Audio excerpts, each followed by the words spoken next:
Hello student, my self Harish Kumar Sharma, Saraswati Shishu मंदिर inter college Keshav Puri Muzaffarnagar. आज हम आपको कक्षा 11 में विषय जीव विज्ञान के अंतर्गत जो हमारा टॉपिक है, प्रकरण है जंतु ऊतक में पेशी ऊतक और तंत्रिका ऊतक का अध्ययन कराएंगे। जैसे कि आपने लास्ट डे अध्ययन किया है, जनरली जो ऊतक हैं वे 4 प्रकार के होते हैं: उपकला ऊतक, एपिथेलियम ऊतक, संयोजी ऊतक, कनेक्टिव ऊतक और थर्ड नंबर पे पेशी ऊतक और तंत्रिका ऊतक। तो आपने लास्ट डे जो अध्ययन किया है वे उपकला ऊतक और कनेक्टिव ऊतक, संयोजी ऊतक का अध्ययन किया है। आज हम आपको पेशी ऊतक और तंत्रिका ऊतक के बारे में अध्ययन कराएंगे। स्टूडेंट्स, जैसे कि आपको पता है ऊतक क्या होता है। ऊतक की जो खोज है वे सबसे पहले एडवर्ड जेनर नामक साइंटिस्ट ने की थी। एडवर्ड जेनर साइंटिस्ट ने की थी। और ऊतक होता क्या है? ऊतक समान कोशिकाओं का समूह, एक जैसी कोशिकाओं का समूह जो उत्पत्ति, संरचना तथा कार्य में समान होता है, ऊतक कहलाता है। और जो ऊतक का अध्ययन है, जिस शाखा में हम ऊतक का अध्ययन करते हैं उसे हम हिस्टोलॉजी बोलते हैं। Histology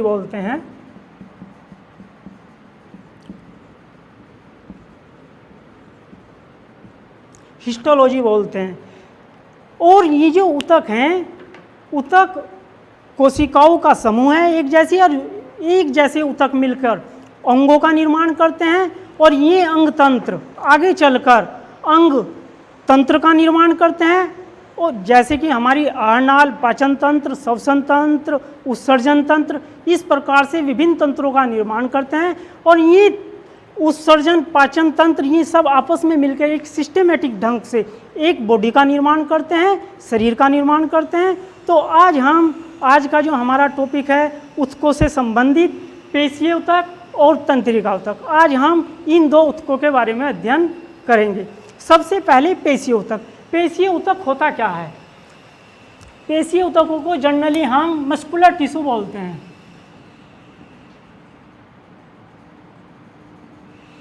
muscular tissue.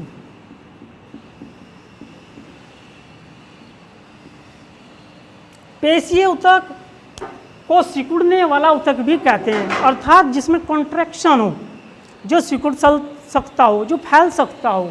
यह हमारे शरीर में गति के लिए उत्तरदायी होता है। हम जितनी भी वस्तुएं उठाते हैं या कोई भी गति करते हैं उसमें ये बहुत महत्वपूर्ण भूमिका निभाता है पेशीय ऊतक। और यह शरीर में जितना भी हमारा मांस है, अर्थात शरीर के आंतरिक अंगों में या शरीर के बाहरी अंगों में पे लिपटा हुआ, उसका निर्माण भी पेशीय ऊतक ही करता है। अर्थात हमारे शरीर का संपूर्ण मांस पेशीय ऊतक का ही बना होता है। अब हम पेशीय ऊतक की उत्पत्ति, यदि हम पेशीय ऊतक की उत्पत्ति के बारे में देखें तो प्रत्येक पेशीय ऊतक की उत्पत्ति भ्रूण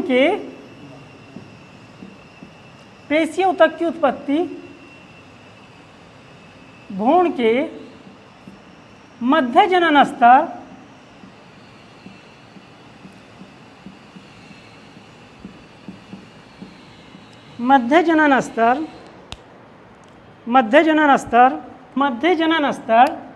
जिसे हम मेसोडर्म कहते हैं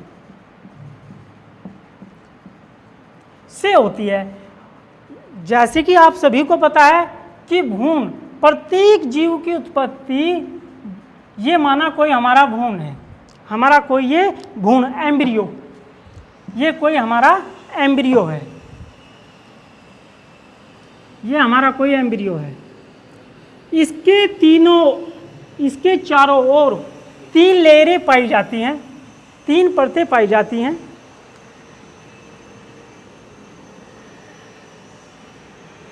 जिन्हें हम सबसे पहली लेयर को हम एक्टोडर्म कहते हैं।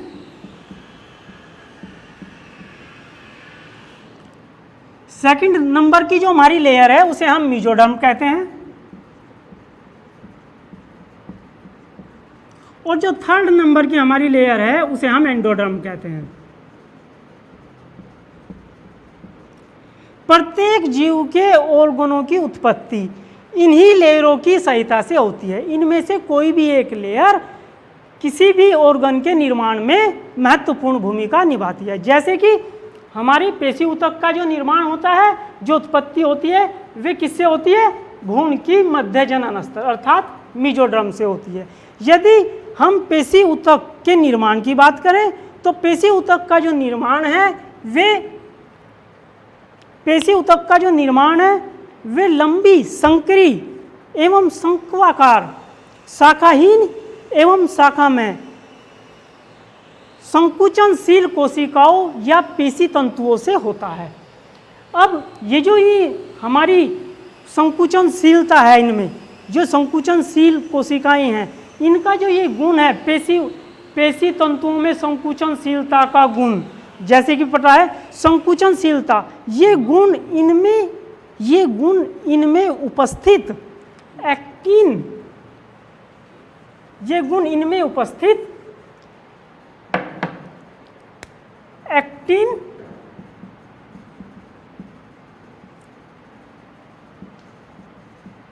एक्टिन तथा मायोसिन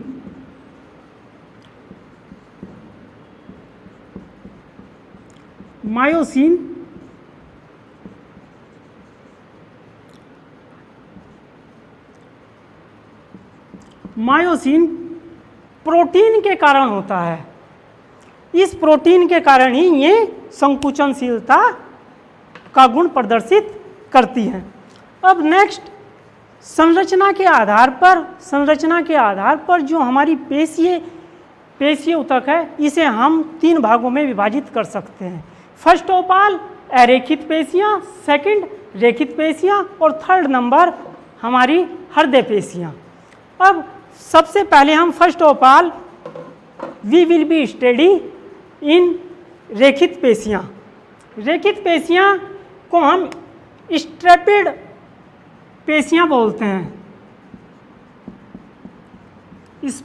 स्ट्रैपिड मसल्स।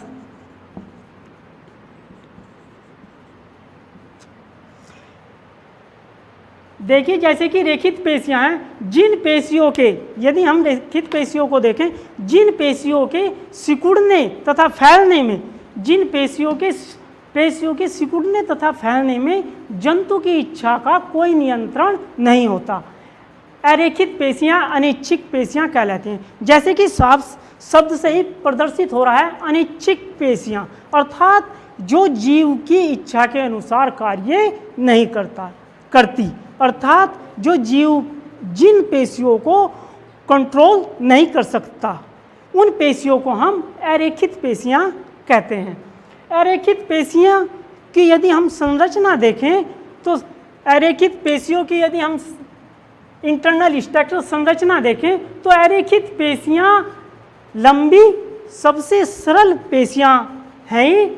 ये लंबी तुर्क रूपी और इनमें सामान्यतः एक न्यूक्लियस पाया जाता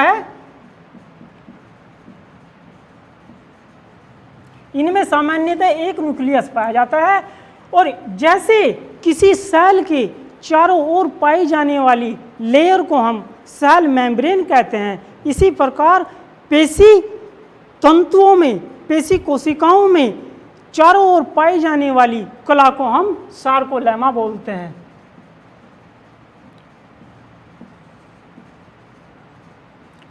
सेम इसी प्रकार जैसे किसी कोशिका में भरे हुए द्रव को हम साइटोप्लाज्म बोलते हैं, सेम ऐसे ही हम स्टूडेंट्स पेशियों में उपस्थित जो द्रव होता है उसे हम सार्कोप्लाज्म बोलते हैं।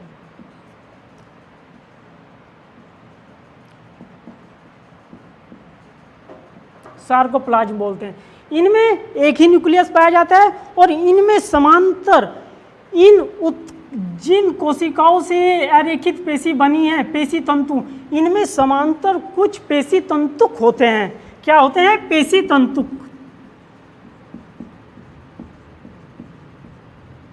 ये जो पेशी तंतुक्त हैं जिन्हें हम माइक्रोफाइब्रिल्स बोलते हैं, ये इनके समांतर क्रम में लगी समांतर क्रम में उपस्थित होते हैं और ये जो पेशी तंतु हैं ये आपस में मिलकर पेशी तंतु का निर्माण करते हैं और पेशी तंतु आपस में मिलकर अरेखित पेशी का निर्माण करते हैं। इसी प्रकार यदि हम नेक्स्ट अरेखित पेशियों के कार्य देखें तो ये अपने आप स्वतः होने वाली क्रियाओं को संचालित करती हैं, अर्थात इनमें अपने आप क्रियाएं होती रहती हैं।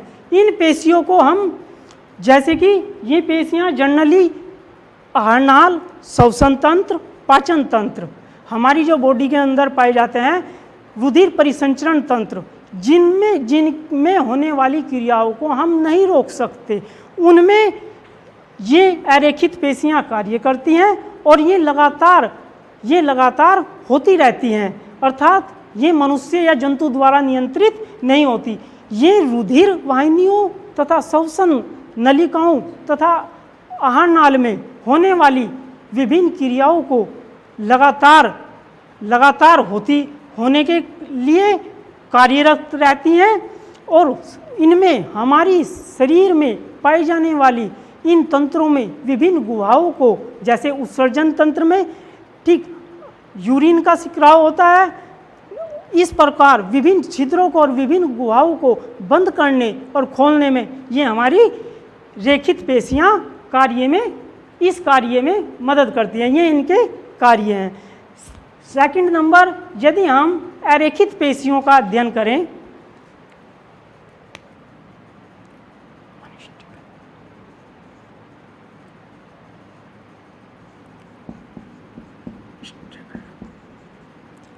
स्ट्रेपिड मसल्स,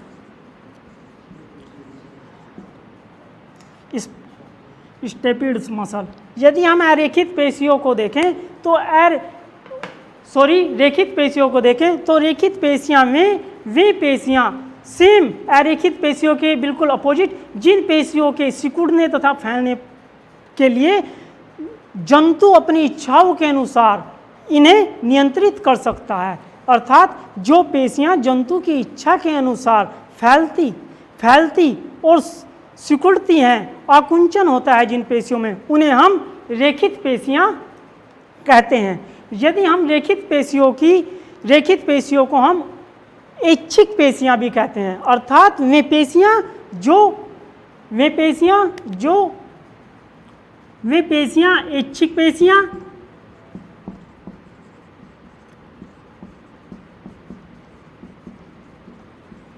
ऐच्छिक पेशियां जो जंतु की इच्छा के अनुसार कार्य करती हैं।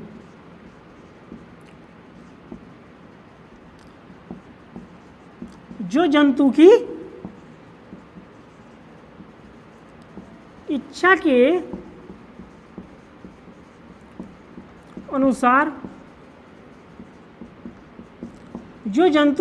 के अनुसार कार्य करती हैं,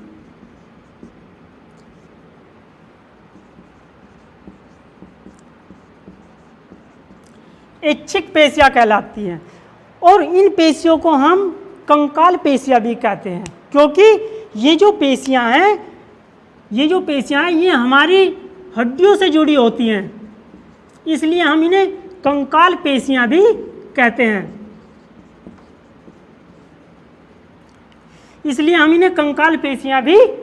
हैं।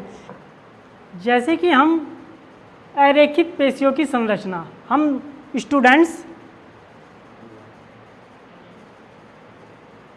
अरेखित पेशियों की संरचना, स्ट्रक्चर ऑफ स्ट्रिपिड मसल्स, तो हम जैसे कि इनकी स्ट्रक्चर देखते हैं रेखित पेशियों की, तो ये पेशियां सामान्यतः बेलनाकार लंबी और अशाखित होती हैं और मल्टी न्यूक्लिएटेड होती हैं, अर्थात इनमें एक से ज़्यादा केंद्रक पाया जाता है।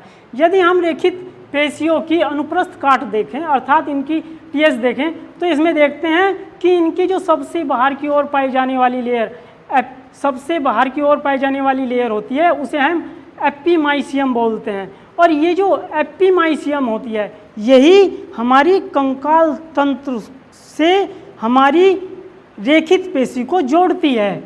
इसके अंदर विभिन्न संवहन ऊतक और एवं पेशीय तंतुओं के बंडल पाए जाते हैं। जैसे कि आपको ये दिख रहे हैं, ये विभिन्न प्रकार के बंडल हैं और इन बंडलों में म्यूसिल फाइबर्स पाए जाते हैं, अर्थात बारीक बारीक विभिन्न मसल्स फाइबर्स पाए जाते हैं और इनके जो बीच ये तरल पदार्थ भरा हुआ है, इसे हम एंडोसियम लेयर के अंदर पाया जाता है ये तरल पदार्थ। और यह संयोजी ऊतकों का जैसे कि ब्लड हो गया या अन्य पदार्थ हमारी बॉडी के अंदर होते हैं, हमारी रेखित पेशियों में होते हैं, उनका संवहन करता है। इसी के चारों ओर, प्रत्येक संवहन मंडल के चारों ओर एपिमाइसियम की लेयर होती है जो उसे सुरक्षा प्रदान करती है। अब यदि हम एक पेशी तंतु की बात करें तो प्रत्येक पेशी तंतु लंबाई में एक दूसरे के समांतर उपस्थित होते हैं और जिसे हम सिंगल मसल्स बंडल, और ये सब पेशी तंतु आपस में मिलकर एक सिंगल मसल्स बंडल का निर्माण करते हैं। इनके अंदर बारीक धागे के समान विभिन्न माइक्रोफाइब्रिल्स जिन्हें हम पेशी तंतु बोलते हैं उपस्थित होते हैं। यदि हम एक माइक्रोफाइब्रिल्स की अल्ट्रा स्ट्रक्चर देखें तो वह निम्न प्रकार दिखाई देती है। इसमें सबसे बाहर की जो इनकी परत होती है, कला होती है, उसे हम सार्कोलेमा बोलते हैं, जैसे कि कोशिका कला होती है। और इनके अंदर विभिन्न डार्क तथा लाइट एकांतर क्रम में बैंड होते हैं, अर्थात विभिन्न पट्टियां होती हैं जो एक दूसरे के एकांतर क्रम में उपस्थित होती हैं। और इसी में, जैसे कि हमने ऊपर बताया गया, इसमें एक से अधिक न्यूक्लियस पाए जाते हैं। किसमें? अरेखित पेशियों में। यदि हम एक तंतु का अध्ययन करें, एक सिंगल मसल्स फाइबर का अध्ययन करें, तो हम देखते हैं कि ये तंतु माइक्रोफाइबर्स, ये आपको दिख रहे हैं, ये सब माइक्रोफाइबर्स हैं और इसमें डार्क बैंड और लाइट बैंड। यदि हम इसे ऊर्ध्वाधर देखें, ऊर्ध्वाधर इसका मतलब यदि हम इसे एक लंबाई की साइड से देखें तो ये इस प्रकार से दिखाई देते हैं, a part of muscles fibres एलएस। और इसमें डार्क बैंड और लाइट बैंड जैसे आप ही को दिख रहे हैं, इस प्रकार से व्यवस्थित होते हैं। इसके अंदर, जैसे हमारी सेल के अंदर भरा हुआ कोशिका द्रव्य होता है, उसे हम साइटोप्लाज्म कहते हैं। इसी प्रकार पेशियों के अंदर जो भरा हुआ द्रव्य होता है उसे हम सार्कोप्लाज्म बोलते हैं। ये आपको न्यूक्लियर, यदि हम एक सिंगल माइक्रोफाइब्रिल्स की स्ट्रक्चर देखें तो वे आपको दिख रही है, वह विभिन्न बैंडों में विभाजित होती है जो आपको दिख रहे हैं, जैसे कि Z band, H band, I band. ये सिंगल माइक्रोफाइब्रिल्स आपस में जुड़कर किसका निर्माण करते हैं? विभिन्न पेशी तंतुओं का निर्माण करते हैं। और ये विभिन्न पेशी तंतु आपस में जुड़कर किसका निर्माण करते हैं? पेशी तंतुओं का निर्माण करते हैं। और पेशी तंतु आपस में जुड़कर एक रेखित पेशियों का निर्माण करते हैं। इस प्रकार ये एक रेखित पेशी और उसके तंतुओं का डायग्राम है, चित्र है। थर्ड नंबर पर जैसे कि हम देख रहे हैं हृदय पेशियां, कार्डियक मसल्स। ये हृदय की भित्ति में पाई जाने वाली अनैच्छिक पेशियां, अर्थात हृदय में पाई जाने वाली वे पेशियां जिन पर हम नियंत्रण नहीं कर सकते, जैसे कि हमारे हार्ट के अंदर बहने वाला ब्लड। इस प्रकार की जो पेशियां हैं हृदय में पाई जाती हैं और ये पेशियां एक निश्चित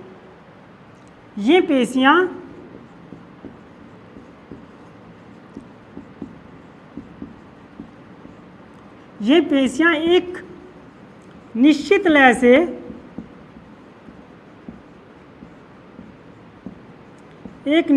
से आजीवन कार्य करती रहती हैं।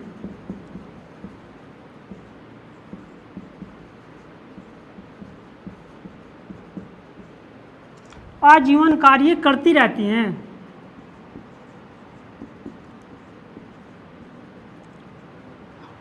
और ये कभी थकती नहीं हैं।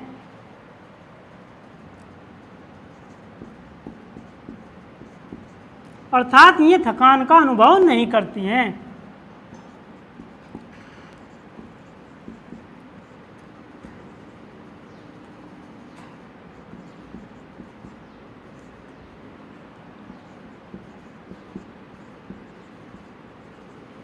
थकती नहीं है। इस प्रकार यदि हम हृदय पेशी को देखते हैं तो अब हम नेक्स्ट इसकी यदि हम हृदय पेशी की संरचना देखें, हृदय पेशी की संरचना तो वे निम्न प्रकार से दिखाई देती है।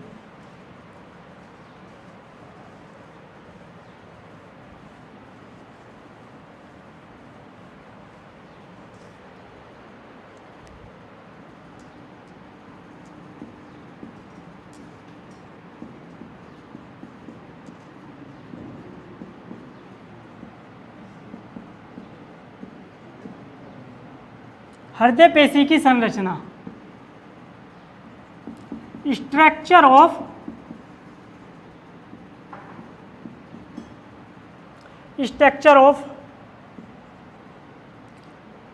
Cardiac muscles.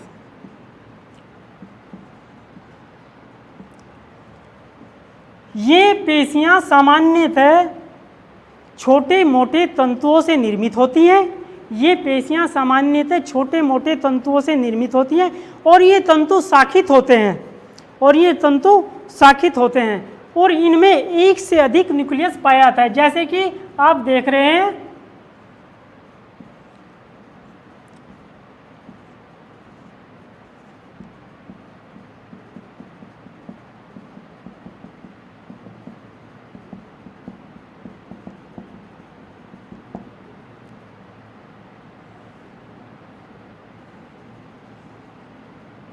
ये आप देख रहे हैं स्टूडेंट्स, इनमें एक से अधिक न्यूक्लियस पाया जाता है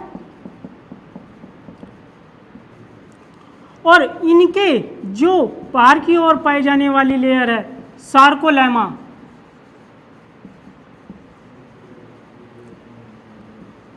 वे इतनी स्पष्ट नहीं होती जितनी स्पष्ट यह रेखित और अरेखित पेशियों में होती है।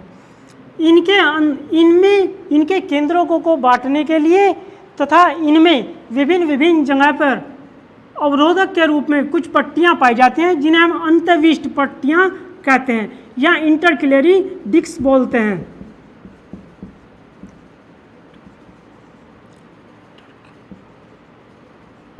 इंटरक्लेटेड डिस्क,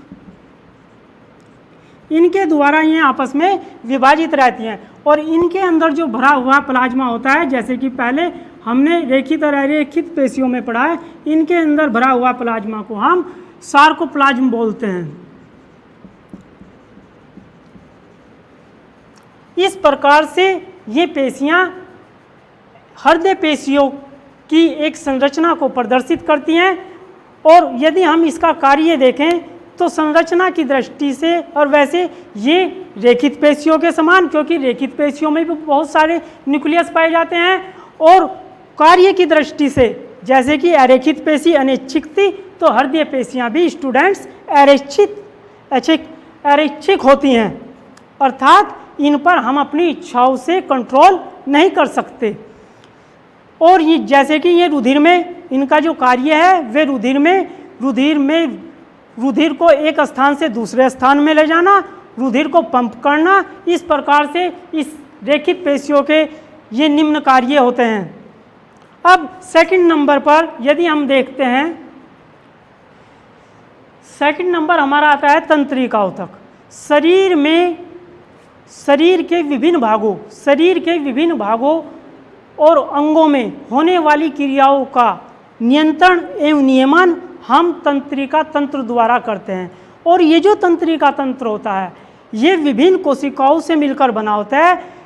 इसकी जो तंत्रिका तंत्र की इकाइयाँ होती है जो इस तंत्र का निर्माण करती है उसे हम न्यूरॉन बोलते हैं, उन्हें हम तंत्रिका कोशिकाएं बोलते हैं। क्या बोलते हैं? तंत्रिका कोशिका।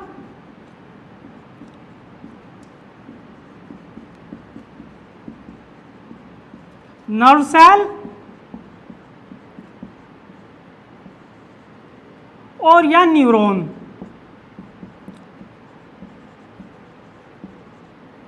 न्यूरॉन। यदि हम तंत्रिका कोशिका की अल्ट्रा स्ट्रक्चर देखें, इसकी आंतरिक संरचना देखें, तो यह शरीर में पाई जाने वाली सबसे लंबी और जटिल कोशिकाएं हैं। इनका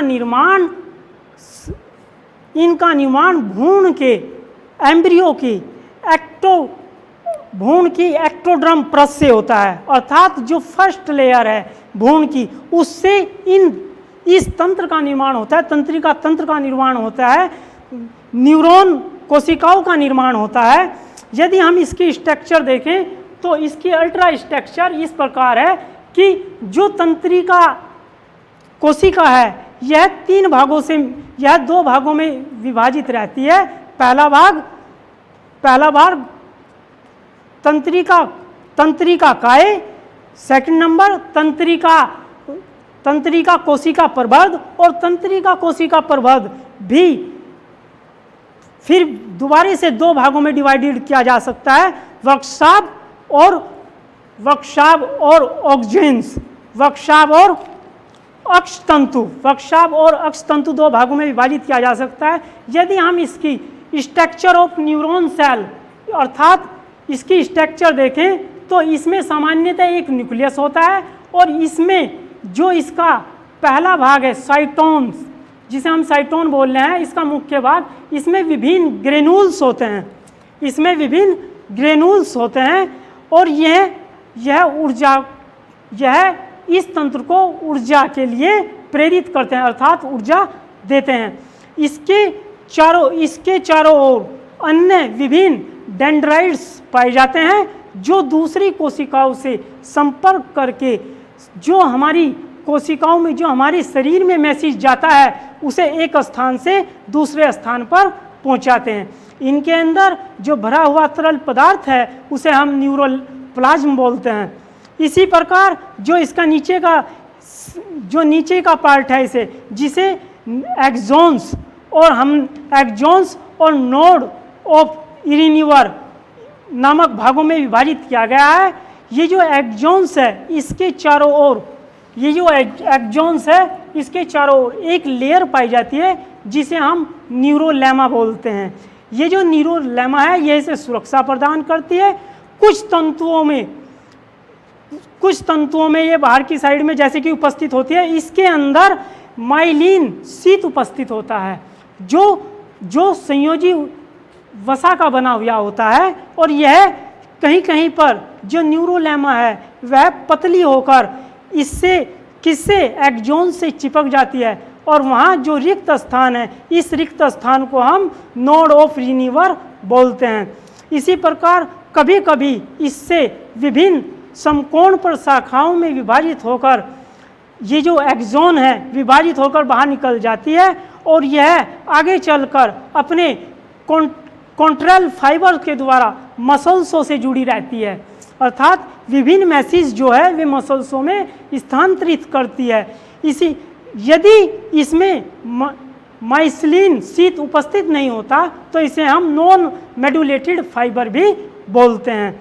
इसी प्रकार जैसे कि हमने ऊपर बताया गया है कि एक तंत्रिका कोशिका दूसरी तंत्रिका कोशिका को मैसेज प्रदान करती है, संदेश प्रदान करती है, वह एक स्थान पर एक दूसरे से जुड़ी रहती है, और इस स्थान को हम सिनेप्सिस बोलते हैं। इस प्रकार से आपने तंत्र और मस्कुलर टिश्यू पेशियों तक और तंत्रिका तक का अध्ययन किया। थैंक्स।